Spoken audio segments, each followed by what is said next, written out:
देखी एगो भाई के शादी भइल बा, गौना नहीं भइल। गौना होखे में बड़ा देर बा, बार बार वो मैसेज भेजावत रहे, लेकिन गौना उनको ससुर नहीं करत मोहन भैया।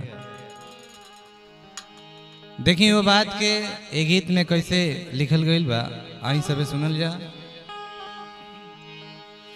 हर चिड़ई के जान जाता लइकन के खेलवना। दिनेश भैया, हर चिड़ई के जान जाता लइकन के खेलवना। उहे हाल भइल बा, उहे हाल भइल बा। ससुरा ना होखे देता गवना, ए दादा जियल काल भइल बा। ससुरा ना होखे देता गवना, ए दादा जियल काल भइल बा। चिड़ई के जान जाता लइकन के खेलवना, उहे हाल भइल बा। चिड़ई के जान जाता लइकन के खेलवना, उहे हाल भइल बा। ससुरा ना होखे देता गवना, ए दादा जियल काल भइल बा। ससुरा ना होखे देता गवना, ए दादा जियल काल भइल बा।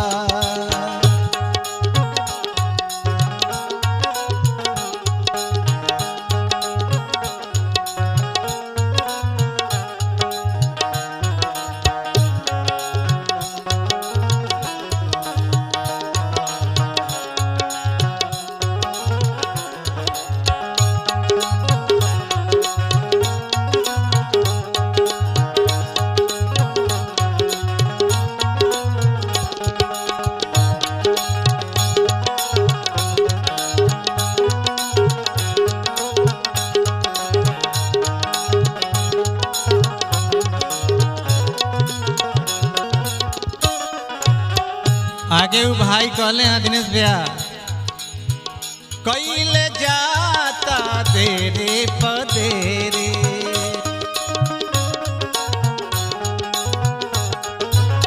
कौन बहाना देता दिन बारी फेरे।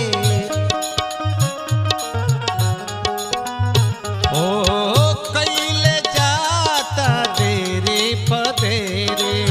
कौन बहाना देता दिन बारी फेरे।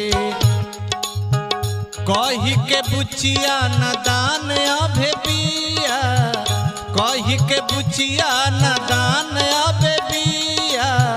हमारा बना देता जमवा के दिया।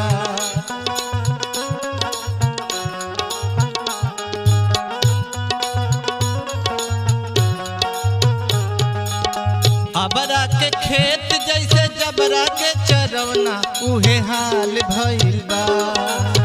अबरा के खेत जैसे जबरा के चरवना, उहे हाल भइल बा। ससुरा ना होखे देता गवना, ए दादा जियल काल भइल बा। ससुरा ना होखे देता गवना, ए दादा जियल काल भइल बा।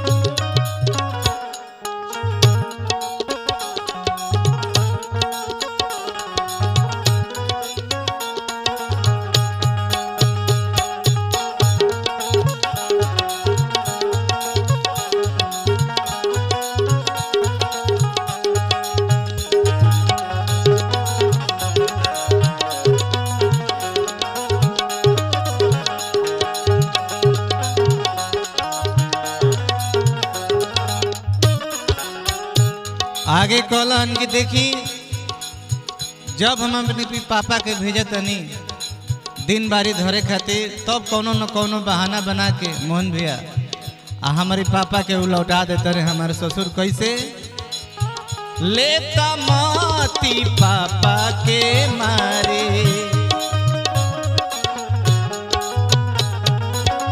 कोई के आल जल जाता वो भारे।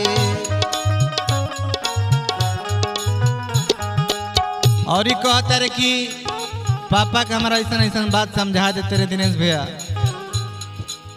गवना का भागल जाता रहूं में बताई, गवना का भागल जाता रहूं में बताई, नौकरी के फेरा में पाहुन के पढ़ाई, नौकरी के फेरा में पाहुन के पढ़ाई। लइका के दूध नहीं के बुढ़ावा के उठौना उहे हाल भइल बा, लइका के दूध नाही बुढ़वन के उठौना उहे हाल भइल बा। ससुरा ना होखे देता गवना हे दादा जियल काल भइल बा, ससुरा ना होखे देता गवना हे दादा जियल काल भइल बा। चिड़ै के जान जाता लइकन के खेलौना उहे हाल भइल बा, चिड़ै के जान जाता लइकन के खेलौना उहे हाल भइल बा।